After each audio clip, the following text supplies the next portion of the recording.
Okay, here we go. Notes 12.5, volume of pyramids and cones, page 84 and 85 of your spiral, please. Okay, on the paper, it says the volume of a pyramid, it says in the book, is 1/3 capital BH, and the capital B is the area of the base, and the height is the height of your pyramid. Okay, so it'll be the H be the height and the B. I will usually do this capital B over H, and I'll divide by 3 is one I'll be using. Okay, and then on theorem 12.10, the volume of a cone, what they have is the same as the pyramid. First is 1/3 capital BH, or you can use the one that just uses the base as the circle, which would be 1/3 pi r squared then times the H, where the B on this one of a cone is always going to be the circle, and that's why they use the circle formula there, with the height still being the actual height, the perpendicular height inside the cone. For this one, I will typically use the pi r squared H and divide by 3 formula when I actually do my calculations. Okay, on our first example, let me zoom out just a little bit so I can see the picture and the words. Okay, it says we want to find the volume of this oblique pyramid. This is a hexagonal pyramid because it has a hexagon on the bottom. So I need to find the volume of that pyramid. The formula that I'm going to reference is capital BH divided by 3, where the B is going to be the area of the base, and since it's a hexagon, that's going to be PA divided by 2. The P I can find real easy because it says one side is 4 and I have 6 sides, so that means my perimeter is 24. Okay, now I need to find the A, which is the apothem. If I imagine here in the center my apothem drawn creates a right triangle. If I draw a bigger right triangle, I know that this little piece is going to be a 2, and since this is a hexagon, that means this side here happens to be 4 as well. So I can find the apothem either using the trig ratios, or I can use Pythagorean theorem. For this, I'm going to go ahead and use Pythagorean theorem. So I'm going to have 4 squared is going to equal the 2 squared plus my a squared. So that means I'll have 16 and a 4. Subtract 4, and that gives me 12. So my a is going to be the square root of 12. I'm going to go ahead and put that over here, square root of 12, so I can find the b. Okay.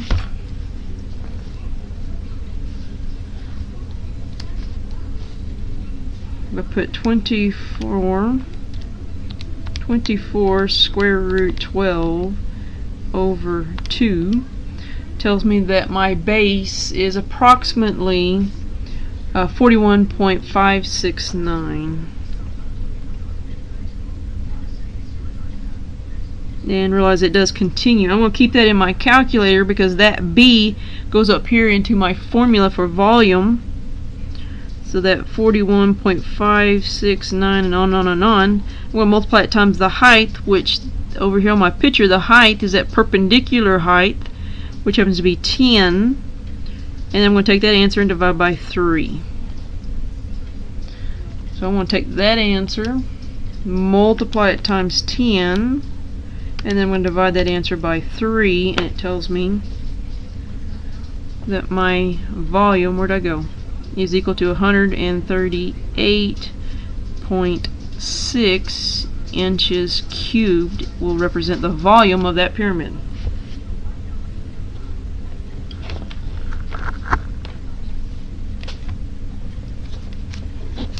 Okay, if I look at the cone,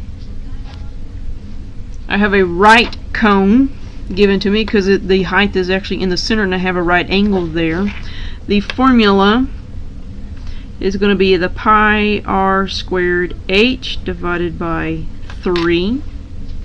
If I fill in my parts, I have the pi times the r, that is 9.5, and I'm going to square it, and then I want to multiply it times 16.8, and I'm going to divide everything by 3.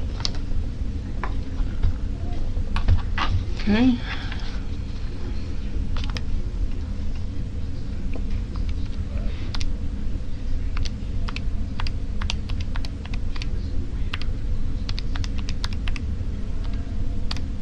And if I type it all in, I get an answer of 1,587.8 millimeters cubed represents the volume of that cone.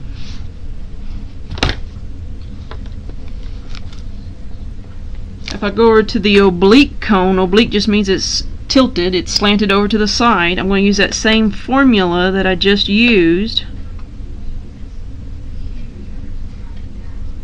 And I'm going to fill in my values just as before. So I have the pi, this time the radius is 4.5 squared times the height, which this time is 12, and then I'm going to divide it by 3.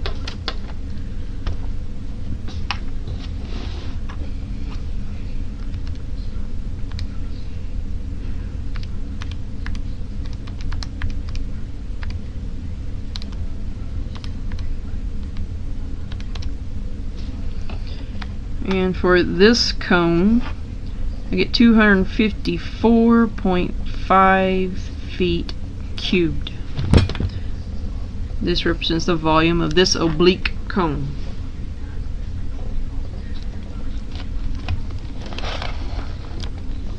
Okay.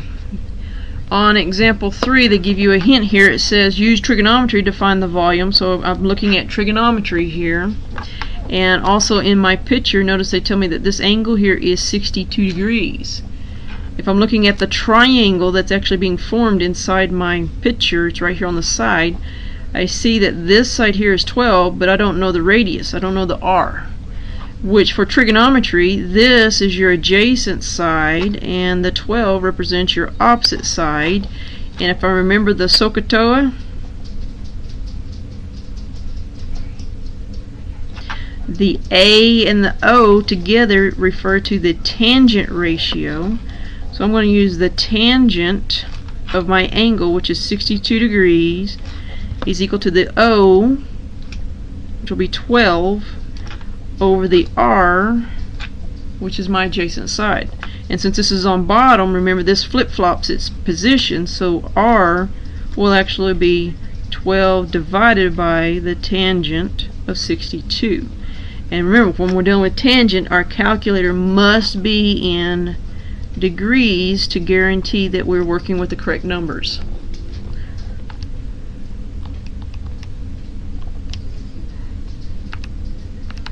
Okay, I'm going to do 12 divided by a tangent of 62, and it tells me that my radius is approximately 6.38 meters. Now that I know my radius, they tell me the height is 12, so I can actually plug it into my formula now. I'm going to rewrite it there.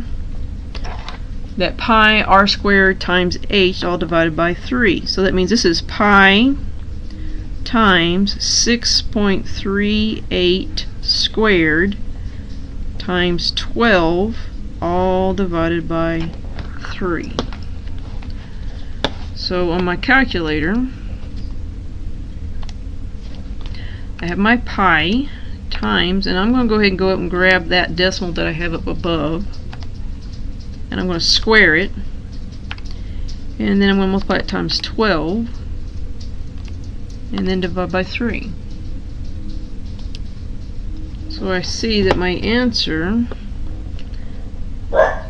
is 511.6 meters cubed. represents my volume. Okay.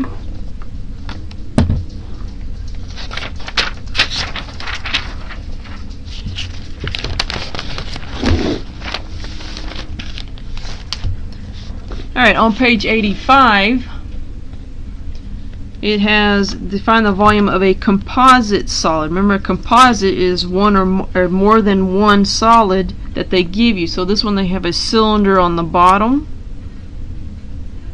and on the top they have a cone. And this together, the official name is that this is a silo, what they use in the grain fields to hold corn and wheat. Now they want to find the volume of this solid. So for the cylinder, I'm going to use the formula that we used last week, which is just a capital BH, which the B is actually pi r squared h. And then for the cone, I'm going to use the one that we had today for volume, which will be pi r squared h divided by 3.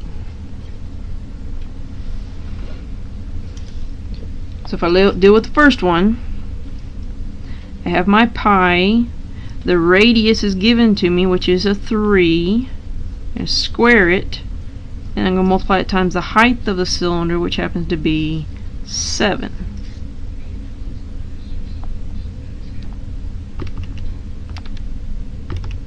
So I have pi times 3 squared times 7. Okay, I'm going to push enter. And that means this is 197.920 on and on and on. Represents this one's volume. The cone, I'm going to plug in the pi. The radius is the same as the cylinder, so that's still 3 squared. And then the height of the cone is the 3 centimeters on top, and then I'm going to divide by 3.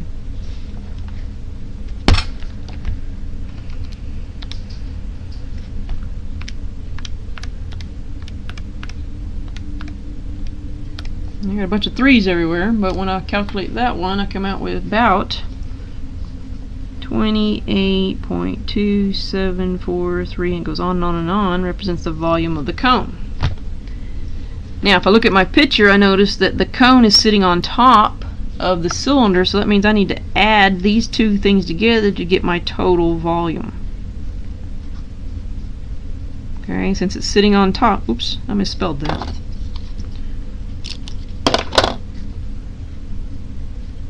Okay, so I'm going to take the cylinder and I'm going to add the cone. If the cone was inside of it, like your picture down here, the cone is inside the shape, that means you have to subtract. So I'm going to use my calculator numbers. I'm going to take that first one, I'm going to add to it the other one, and get my total answer. It's 226.2 centimeters cubed is your total volume.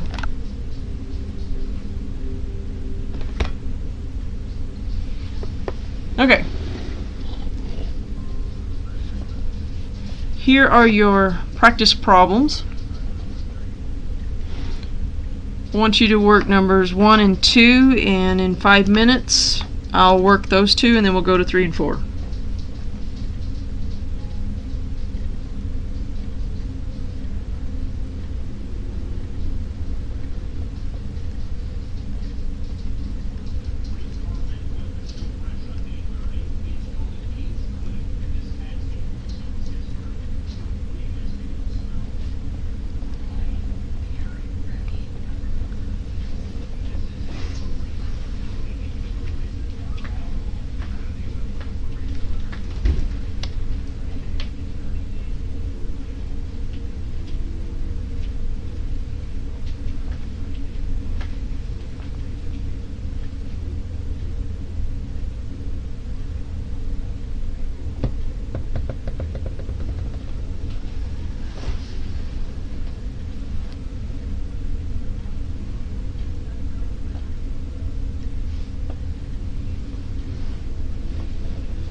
Okay, I found the perimeter of the base doing 9 times 6 because it's a hexagon. This is an oblique hexagon pyramid. So the perimeter is 54. Then to find the apothem, I know that this cuts it in half, 4.5, and that makes this a 9. So I got to find that edge by using, I'm going to use Pythagorean theorem. That'll be 9 squared plus 4.5 squared. It will equal to a squared. So I know 9 is 81 and 4.5 is 20.25. So when I subtract that value,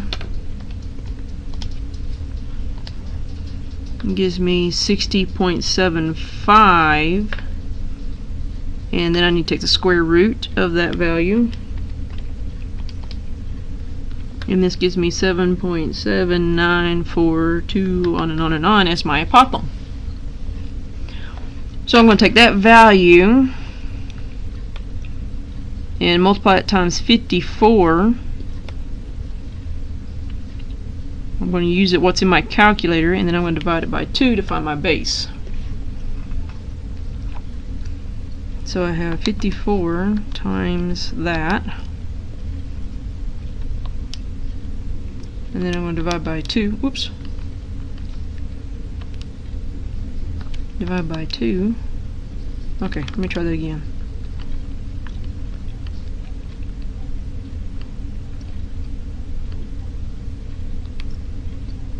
Okay, so that one times 54 divided by 2 is 210.44, on and on and on, represents my base area. So that'll be my capital B for my volume. And then we'll multiply it times the height, which the height is 15. And then I'll divide it by 3, and then it'll give me my volume. So I'm going to take that value that's in my calculator, multiply it times 15, and then divide by 3. And it does ask for 2 decimal places, so that means this would be 1052.22 centimeters cubed represents my volume. Okay, if you got that right, give yourself a check mark. If I go to the right cone, I realize that that is a right angle, and here they give me the slanted height, not the actual height. So here I have to use Pythagorean theorem again to find my actual height of my shape. So 10 squared is 100, 6 squared is 36, so if I subtract 36 I get 64, and when I take the square root that gives me 8. So my height is actually 8. If I plug it in, I'll have pi times my 6 squared times 8 divided by 3.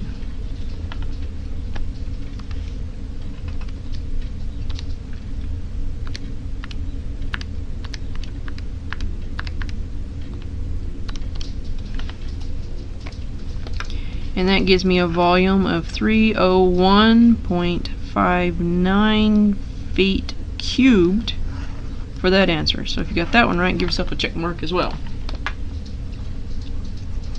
Okay, I'll give you 5 minutes to work the last 2 problems, dealing with the right cone and then this composite figure, and then I'll work it.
Okay.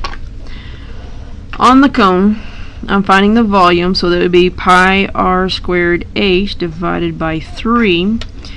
And if I look at my cone, they give me the diameter, so I know that this top part is 7. So I'm okay for the radius part of my problem. So I've got the pi, and then the 7 squared, all divided by 3, but I need to find the h.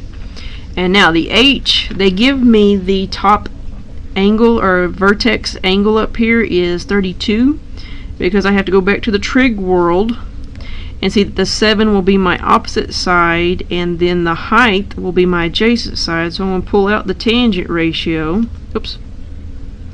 of 32 is equal to 7 over h. And since the h is on bottom, I'm going to flip-flop these things so that I have my height be 7 divided by the tangent of 32. So if I divide that in my calculator, make sure you're in degrees, tells me my height is 11.2, so on, so on, so on. So I'm going to use that in my formula. And when I type it in, I'm going to have pi times 7 squared times that number, all divided by 3. And when I type that all in, I get 574.82.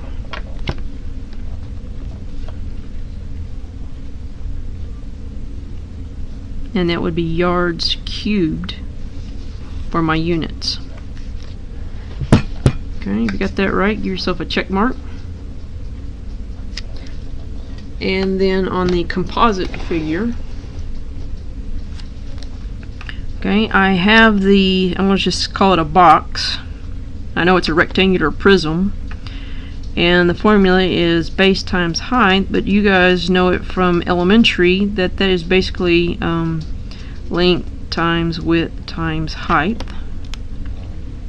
And actually it's a cube, so you technically could do s cubed as well to find that volume. So any of those will work for that particular shape. Then I have a cone, and the formula for the cone is pi r squared h divided by 3. If I deal with the box first, I think I'll do the cube for this. 5.1 raised to the 3rd power. That gives me 132.651 for the box, or for the rectangular prism, or the cube. If I go to the cone now, I have my height. I know from here straight down is the 5.1, but I need to know the radius, which the radius will be half of the 5.1.